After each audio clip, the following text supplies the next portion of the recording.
so excited to share the planner that I have for the upcoming 2024-2025 school year and do a little flip through. Before we get started, welcome to this House of Walls. My name is Ashley, and on this channel I love to share all things homeschooling and books, and today is homeschooling. If you have seen any of my homeschool videos before, it's a little bit of a different setup behind me.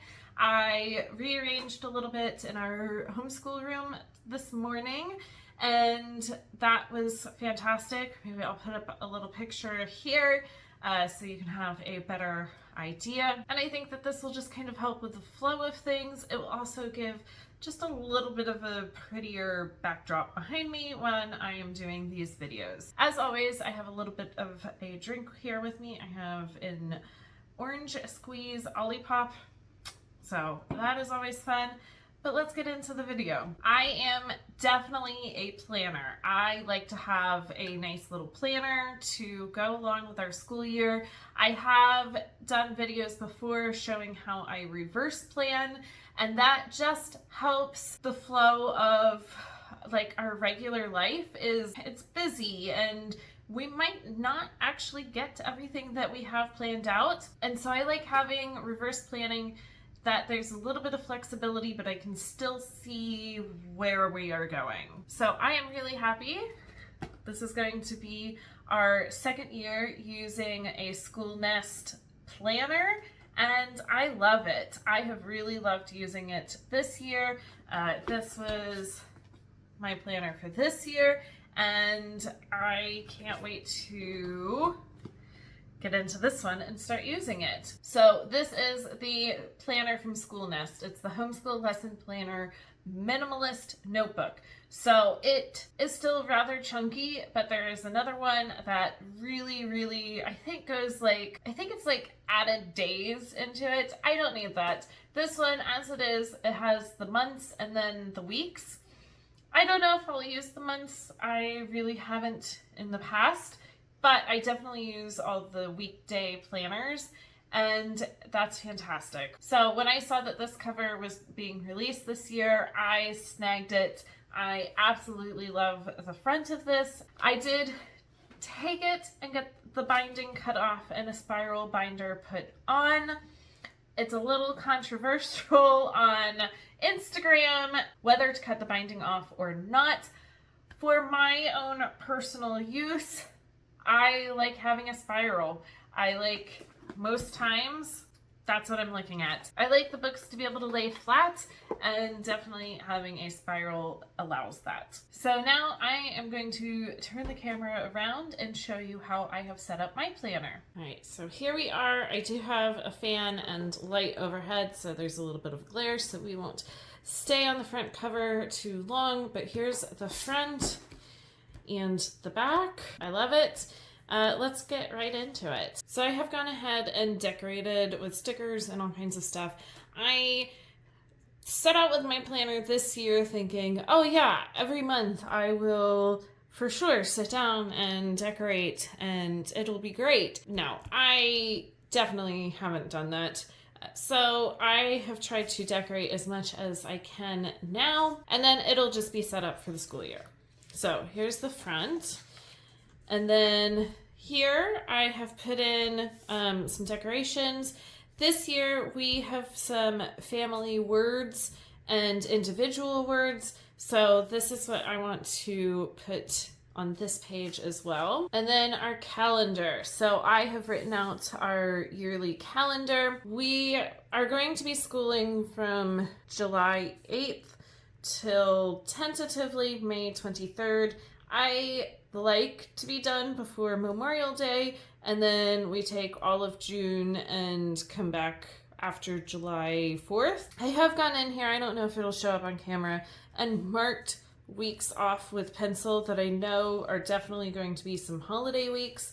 And so I have a tally going of that I have marked 6 weeks off, and then we can add in an extra 4 weeks for a total of 10 weeks off during our school year. So I think that that will be great, and I really like this setup. There is a blank page over here. I'm not sure what's going to go on it yet, or if it might just stay plain. There are some daily tracker pages.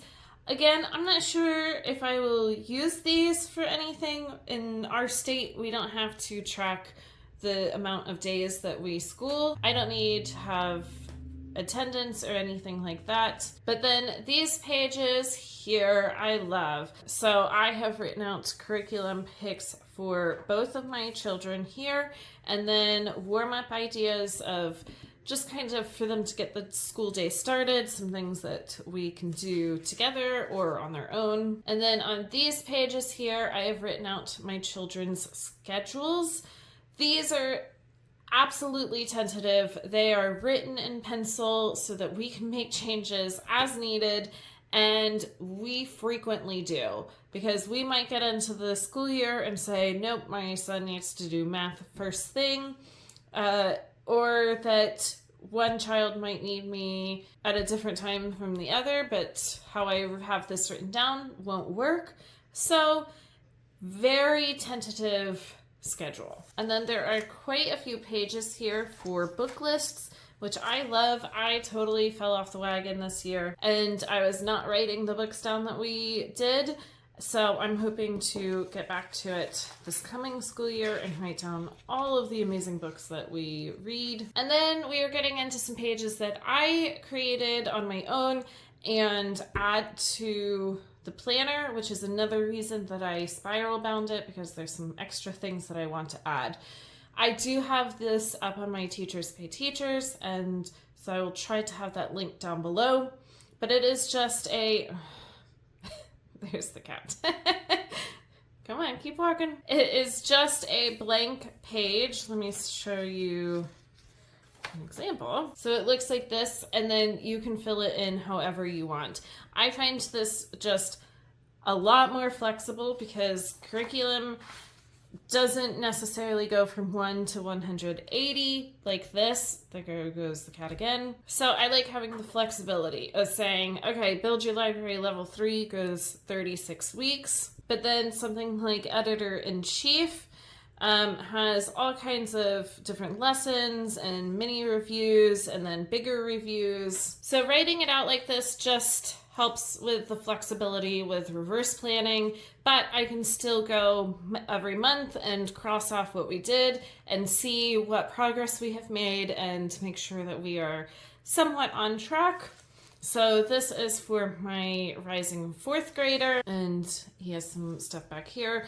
Math with Confidence will come out in about a month, so we'll add that in. And then I have for my rising 8th grader, all of his work put out here and a little bit on the back. Then I also have these just blank planning pages. If we want to go off and do a little mini unit of something, then I can really kind of plan out how we're going to do that. Or in the past, I've just used it as kind of a guideline for how we were going to do History Quest. So I wrote, day 1, day 2, day 3, and what we would accomplish during that day. So it just, again, offers a little bit of flexibility in planning. So I have quite a few pages of that in here. And then I left these in. These are just the progress tracker pages that come with the curriculum.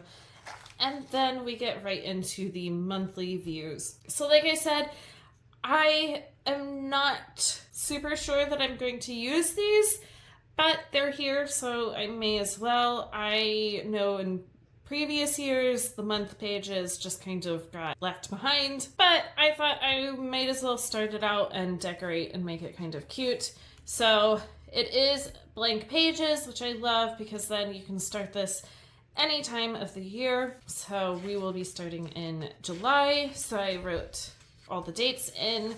And then I do like this kind of blank grid paper that we can put in anything that we need. If I need to jot down notes for anything or reminders, I can just kind of put them in here. And then we continue. Apparently I don't have August stickers, but that's okay. So I don't know, this was just kind of fun to go through and set it up, and we'll see if we use it. And I went till December. I did not continue into the next year because I want to see if I use this before I put more time and effort into it. This could definitely be something during some breaks that I can sit down and finish filling it out if I want. I'm gonna flip ahead to our weekly pages. So this is a little bit of a different setup from previous years, but I really like it. I like that these are pretty open. They don't even have the days of the week, so you can, you know, if your school week starts on a Tuesday, then you can start on Tuesday. Again, nice open pages that I can jot down notes or reminders, anything like that. And then the actual weekly grid. I love that we can put the month and dates, and then also the week number. I like to keep track of the week number a lot. It just kind of helps me kind of stay on track of where we are. So this year I've been just writing in the week number on the weekly overview page, but now I don't need to. I can just circle it and move on. Here is that, and then it's right into the next week. And it continues on for 52 weeks, which is really nice because even if we aren't doing school that week, maybe I want to use a week thing to show what we were doing that week. Maybe we did a bunch of field trips, or we went on vacation and went to a bunch of different museums. So I could have that flexibility to write it in. I usually don't. I usually only write down what the bookwork kind of things were. Those are all of the weekly pages.